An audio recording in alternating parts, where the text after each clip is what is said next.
ಕೇವಲ 1/4 ಲೀಟ್ರ್ ಮೊಸರಿದ್ರೆ ಅಷ್ಟೇ ಸಾಕು. ಈಗ ಸಾಂಬಾರೆಲ್ಲ ಮಾಡದೇ ಇರೋವಾಗ ಮತ್ತೆ ಟೈಮೇ ಇರಲ್ಲ, ಅರ್ಜೆಂಟು ಬ್ಯುಸಿ ಇರ್ತೀವಿ ಅನ್ನೋ ಟೈಮಲ್ಲಿ ಈ ತರ ಒಂದು 1/4 ಲೀಟ್ರ್ ಮೊಸರಿದ್ರೆ ಮನೆ ಮಂದಿ ಎಲ್ಲ ಒಂದು 4 ರಿಂದ 5 ಜನ ಕೂಡ ಊಟ ಮಾಡ್ಬೋದು. 5-6 ಜನನೇ ಊಟ ಮಾಡ್ಬೋದು. ಅಷ್ಟು ಸಾಂಬಾರನ್ನ ಮಾಡ್ಕೊಳ್ಬೋದು. ನಾವಂತೂ ತುಂಬಾ ಸುಲಭವಾಗೂ ಮಾಡ್ಕೊಳ್ಬೋದು, ಈಸಿನೂ ಕೂಡ, ಅಂದ್ರೆ ರಿಸ್ಕೇ ಆಗಲ್ಲ. ಅರ್ಜೆಂಟ್ ದಿಢೀರ್ ಸಾಂಬಾರ್ ಅಂತಾನೆ ಹೇಳ್ಬೋದು. ಈಗ ಆ ಸಾಂಬಾರ್ನ ಯಾವ ರೀತಿ ಮಾಡೋದು ಅಂತ ಹೇಳಿ ತಿಳಿಸ್ಕೊಡ್ತೀನಿ ಬನ್ನಿ. ಹಂಗೆ ನಾನು ಮೊದಲನೇದಾಗಿ ಏನ್ ತಗೊಂಡಿದ್ದೀನಿ ಅಂದ್ರೆ ಒಂದು ಜಾರ್ ತಗೊಂಡು ಜಾರ್ಗೆ ಸ್ವಲ್ಪ ಒಂದು 3 ರಿಂದ 4 ಬೆಳ್ಳುಳ್ಳಿ, ಜೊತೆಗೆ ಖಾರದ ಪುಡಿ, ಅರಿಶಿನ ಇಷ್ಟು ಹಾಕೊಂಡಿದ್ದೀನಿ. ಕಾಯಿ ತುರಿ ಬೇಕಿದ್ರೆ ಸ್ವಲ್ಪ ಹಾಕೊಳ್ಳಿ. ಅಕ್ಕಿನ ನಾನು ಫಸ್ಟ್ ನೆನೆಸಿ ಇಟ್ಕೊಂಡಿದ್ದೀನಿ. ಈ ಅಕ್ಕಿನ ಫಸ್ಟ್ ತೊಳೆದ್ಬಿಟ್ಟು ನಾನು ಅಕ್ಕಿನ ಅದರಲ್ಲಿ ಸೇರಿಸ್ಕೊಂಡು ರುಬ್ತೀನಿ. ಅಕ್ಕಿ ಹಾಕೋದ್ರಿಂದ ಸಾಂಬಾರ್ ಸ್ವಲ್ಪ ಗಟ್ಟಿನೂ ಬರುತ್ತೆ. ಕೆಲವೊಬ್ಬರು ಎಲ್ಲರೂ ಕೂಡ ಮಜ್ಜಿಗೆ ಸಾಂಬಾರ್ ಮಾಡೋರು ಇದು ಅಕ್ಕಿ ಹಾಕ್ಬಿಟ್ಟೆ ಮಾಡೋದು.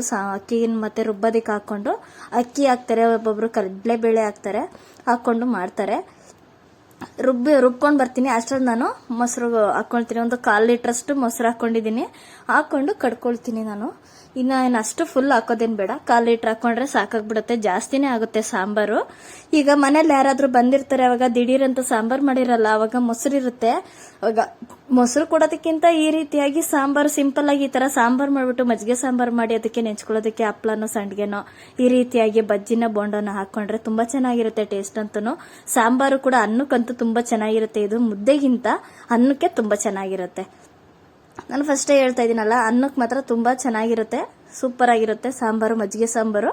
ನೋಡ್ತಾ ಇದ್ರಲ್ಲ, ಒಂದು ಪಾತ್ರೆ ತಗೊಂಡು ಅದಕ್ಕೆ ಸ್ವಲ್ಪ 1-2 ಸ್ಪೂನ್ ಅಷ್ಟು ಎಣ್ಣೆನ ಹಾಕೊಂಡು ಸ್ವಲ್ಪ ಸಾಸಿವೆನ ಹಾಕೊಂಡು, ಸಾಸಿವೆ ಚೆನ್ನಾಗಿ ಚಟಪಟ ಅಂತ ಸಿಡಿದ ಮೇಲೆ ನಾನು ಇವಾಗ ಕರ್ಬೇವಿನ ಸೊಪ್ಪು ಜೊತೆಗೆ ಬ್ಯಾಡಗಿನ ಹಾಕೊಂಡು ಮತ್ತೆ ಫ್ರೈ ಮಾಡ್ಕೊಂಡು ಅದಕ್ಕೆ ಇವಾಗ ನಾನು ರುಬ್ಬಿರೋ ಮಸಾಲಾನ ಕೂಡ ಹಾಕೊಳ್ತಾ ಇದ್ದೀನಿ.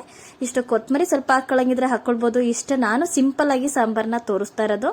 ಇನ್ನು ಒಬ್ಬೊಬ್ರು ಒಂದೊಂದು ರೀತಿಯಾಗಿ ಈ ರೀತಿ ಸಾಂಬಾರ್ನ ಮಾಡ್ತಾರೆ. ನಾನು ಈ ರೀತಿಯಾಗಿ ಮಾಡಿದ್ದೀನಿ ನೋಡಿ. ಇವಾಗ ಈ ಮಸಾಲಾನ ಹಾಕಿದ್ಮೇಲೆ ಚೆನ್ನಾಗಿ ಫ್ರೈ ಮಾಡ್ಕೊಳ್ತೀನಿ. ಆ ಮಸಾಲೆ ಎಲ್ಲ ಹಸಿ ಸ್ಮೆಲ್ ಹೋಗೋ ತನಕ ಫ್ರೈ ಮಾಡ್ಕೊಳ್ತೀನಿ. ಇದಕ್ಕೇನೆ ನಾನು ಇವಾಗ ಉಪ್ಪನ್ನು ಕೂಡ ಇದಕ್ಕೆ ಹಾಕೊಂಡ್ಬಿಡ್ತೀನಿ. ರುಚಿಗೆ ಎಷ್ಟು ಬೇಕು ನೋಡ್ಕೊಂಡು ಹಾಕೊಳ್ಳಿ. ಒಬ್ಬೊಬ್ರು ಒಂದೊಂದು ತರ, ಒಬ್ಬೊಬ್ರು ಸ್ವಲ್ಪ ತೀರಾ ಕಡಿಮೆ ಉಪ್ಪನ್ನು ತಿಂತಾರೆ, ಒಬ್ಬೊಬ್ರು ಖಾರ ಉಪ್ಪು 2 ಕಡಿಮೆ ತಿಂತಾರೆ, ಒಬ್ಬೊಬ್ರು ಜಾಸ್ತಿನೇ ತಿಂತಾರೆ. ನೋಡ್ಕೊಂಡು ನಿಮಗೆ ಎಷ್ಟು ಬೇಕಷ್ಟು ನೋಡ್ಕೊಂಡು ಹಾಕೊಳ್ಳಿ.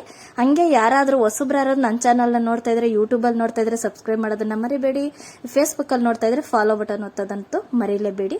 ನೋಡ್ತಾ ಇದ್ರಲ್ಲ, ಹೀಗೆ ಉಪ್ಪು ಕೂಡ ಹಾಕಿದ್ಮೇಲೆ ನಾನು ಚೆನ್ನಾಗಿ ಫ್ರೈ ಮಾಡ್ಕೊತಾ ಇದ್ದೀನಿ. ಈ ರೀತಿಯಾಗಿ ಇವಾಗ ನಾವು ಸಣ್ಣ ಉರಿ ಇಟ್ಬಿಟ್ಟು ನಾವು ಮಜ್ಜಿಗೆನ ಯಾವ ರೀತಿ ಹಾಕ್ಬೇಕು ಅಂದ್ರೆ, ಮಜ್ಜಿಗೆಗೆ ನೋಡಿ ನಾನು ಮಜ್ಜಿಗೆನ ಕಡ್ಕೊಂಡು ಅದಕ್ಕೆ ನೀರು ನೋಡ್ಕೊಂಡು ಎಷ್ಟು ಬೇಕಷ್ಟು ನೋಡ್ಕೊಂಡು ಹಾಕೊಂಡಿದ್ದೀನಿ. ತೀರಾ ಗಟ್ಟಿ ಮಾಡ್ಕೋಬಾರ್ದು, ತೀರಾ ತೆಳುವನು ಕೂಡ ಮಾಡ್ಕೊಳ್ಬಾರ್ದು, ಮೀಡಿಯಂ ಆಗಿರ್ಬೇಕು ಮಜ್ಜಿಗೆನ ಮಾಡ್ಕೊಂಡು ಉರಿನ ಸಣ್ಣ ಫ್ಲೇಮ್ ಅಲ್ಲಿ ಇಟ್ಕೊಂಡು ನಾನು ಮಜ್ಜಿಗೆನ ಹಾಕೊಂಡು ತಿರುಗಿಸ್ತಾನೆ ಮಜ್ಜಿಗೆ ಹಾಕೊಳ್ಬೇಕು. ಅವಾಗ ನಾವೇನ್ ಮಾಡ್ಬೇಕು, ಕೈ ಬಿಡ್ದಿರನೆ ನಾವು ಮಜ್ಜಿಗೆ ಹಾಕಿದ್ಮೇಲೆ ನಾವು ಸಾಂಬಾರು ಕುದಿ ಬರೋವರೆಗೂ ಕೂಡ ನಾವು ತಿರುಗಿಸ್ತಾನೆ ಇರಬೇಕು. ಒಂದು 7-8 ಸಲ ಅದು ಕುದಿ ಬರಬೇಕು, ಆಫ್ ಸಣ್ಣ ಮಾಡಬೇಕು. ಆ ರೀತಿ ಮಾಡ್ಕೊಂಡು ನಾವು ಎತ್ತಿಟ್ಕೊಂಡ್ರೆ ಮತ್ತೆ ಸಾಂಬಾರ್ ಮಿಕ್ಕಿದ್ರೂ ಕೂಡ ನೈಟ್ಗೂ ಕೂಡ ಊಟ ಮಾಡಬಹುದು. ನೋಡಿ, ಕಲ್ಲರ್ಗೂ ಅರಿಶಿನ ಕೂಡ ಹಾಕಿದೀನಿ ನಾನು ಸ್ವಲ್ಪ, ಇನ್ನೂ ಸ್ವಲ್ಪ ಬೇಕಾದ್ರೆ ನೀವು ಹಾಕೊಳ್ಳಿ. ಅದು ಕುದಿತಾ ಇನ್ನು ಕಲರ್ ಬರುತ್ತೆ. ಇನ್ನ ಈಗ ಮಜ್ಜಿಗೆ ಹಾಕಿರೋದ್ರಿಂದ ಆ ತರ ಕಲರ್ ಇದೆ ಅಷ್ಟೇನೆ. ಸಾಂಬಾರ್ ಮಾತ್ರ ತುಂಬಾ ಟೇಸ್ಟ್ ಚೆನ್ನಾಗಿರುತ್ತೆ. ನೋಡ್ತಾ ಇದ್ರಲ್ಲ, ಹೀಗೆ ಕುದಿ ಬರ್ತಾ ಇದೆ. ಕುದಿ ಬರೋವಾಗ ನಾವು ಈ ಸಾಂಬಾರ್ ಮಾಡೋವಾಗ ಇನ್ನೇನು ಇಲ್ಲ, ಬೇಗ ಈಸಿನೂ ಕೂಡ ಬೇಗನೂ ಕೂಡ ಆಗುತ್ತೆ. ಇದು ಕುದಿಯೋವಾಗ ಮಾತ್ರ ನಾವು ಸ್ವಲ್ಪ ಸಣ್ಣ ಮಾಡ್ಕೊಂತ ಇರಬೇಕು, ತಿರುಗಿಸ್ತಾ ಇರಬೇಕು. ಕುದಿ ಚೆನ್ನಾಗಿ ಒಂದು 7 ರಿಂದ 8 ಮಳ್ಳಬೇಕು. ಅಲ್ಲಿವರೆಗೂ ಕೂಡ ನಾವು ಚೆನ್ನಾಗಿ ಕುದಿಸ್ತಾ ಇರಬೇಕು. ಸಾಂಬಾರ್ ಅನ್ನಕ್ಕಂತೂ ಬಿಸಿ ಅನ್ನದ ಜೊತೆಗೆ ಈ ಸಾಂಬಾರ್ ಹಾಕೊಂಡು ಹಪ್ಳ ಸಂಡಿಗೆ ಹಾಕೊಂಡು ತಿಂತಾ ಇದ್ರೆ ತುಂಬಾ ಚೆನ್ನಾಗಿರುತ್ತೆ. ನೋಡಿ, ಹೀಗೆ ನಾನು 7 ರಿಂದ 8 ಮಳಿಸ್ಕೊಂಡು ಕುದಿಸಿದ್ದೀನಿ ಚೆನ್ನಾಗಿ. ಕುದ್ಮೇಲೆ ನೋಡಿ, ಈ ತರ ಎಣ್ಣೆ ಎಲ್ಲ ಬಿಡಬೇಕು, ಕಲರ್ ಕೂಡ ಚೇಂಜ್ ಆಗುತ್ತೆ. ಅವಾಗೆ ಗೊತ್ತಾಗುತ್ತೆ ಸಾಂಬಾರ್ ಆಗಿದೆ ಅಂತ ಹೇಳಿ. ಬೇಗ ದಿಢೀರ್ ಅಂತ ಸಾಂಬಾರ್ ಆಗುತ್ತೆ. ಕೇವಲ ಒಂದು 10 ನಿಮಿಷ ಅಷ್ಟೇ ಸಾಕು. ಅಕ್ಕಿ ಸ್ವಲ್ಪ ಬೇಗ ಒಂದು ½ ಅನ್ ಅವರ್ ಮುಂಚೆ ನೆನೆಸಿಟ್ಬೇಕು, ಅಷ್ಟು ಬಿಟ್ರೆ ಸಾಂಬಾರ್ ಬೇಗ ಆಗೋಗ್ಬಿಡುತ್ತೆ. ನೋಡ್ತಾ ಇದ್ದೀರಲ್ಲ, ಈ ರೀತಿಯಾಗಿ ನಾನು ಸಾಂಬಾರ್ನ ತುಂಬಾ ಸುಲಭವಾಗಿ ಮಾಡಿದ್ದೀನಿ. ದಿಢೀರ್ ಅಂತ ಸಾಂಬಾರ್ ಇದು, ಬೇಗ ಕೂಡ ಆಗುತ್ತೆ, ಕಡಿಮೆ ಸಮಯದಲ್ಲಾಗುತ್ತೆ.